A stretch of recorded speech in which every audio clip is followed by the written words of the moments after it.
50 ans après son tournage en 1972, quelle première image de l'héritier vous revient toujours en tête? Philippe Labro, la scène finale tournée à l'aéroport de Rome était très compliquée à mettre au point.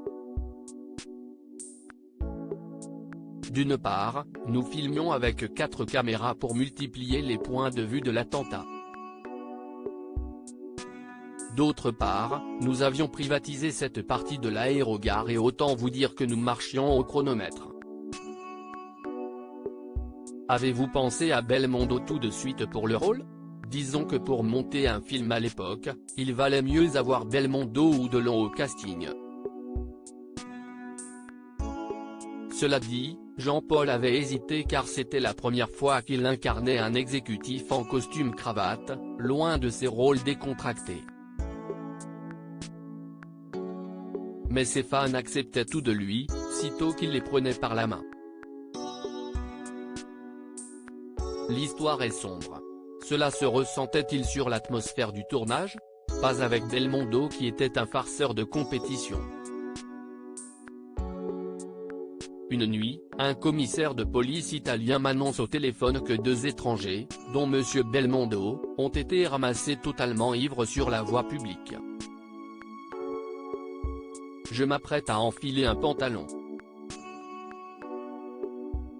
Quand je reconnais la voix de Jean-Paul in extremis. Une autre fois, il avait déplacé les énormes pots de fleurs de l'hôtel pour les mettre devant ma porte, ce qui m'empêchait d'aller sur le plateau le lendemain.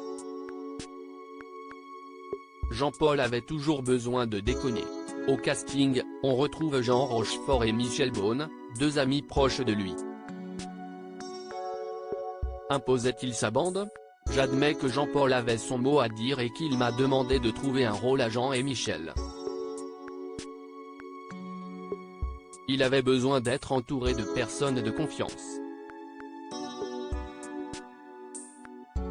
Ce qui ne l'empêchait pas, comme les vraies stars, de se mettre au niveau de tous, du producteur jusqu'à l'accessoiriste. Sur le net ont circulé les images d'une fin alternative où, attention révélation, le héros du film ne meurt pas puisqu'on le voit rouvrir les yeux. Ces images sont absurdes et malhonnêtes. Je ne sais pas qui les a récupérées mais il est évident que ce sont celles d'une transition entre 2 prises, quand Belmondo attend qu'on recommence le plan.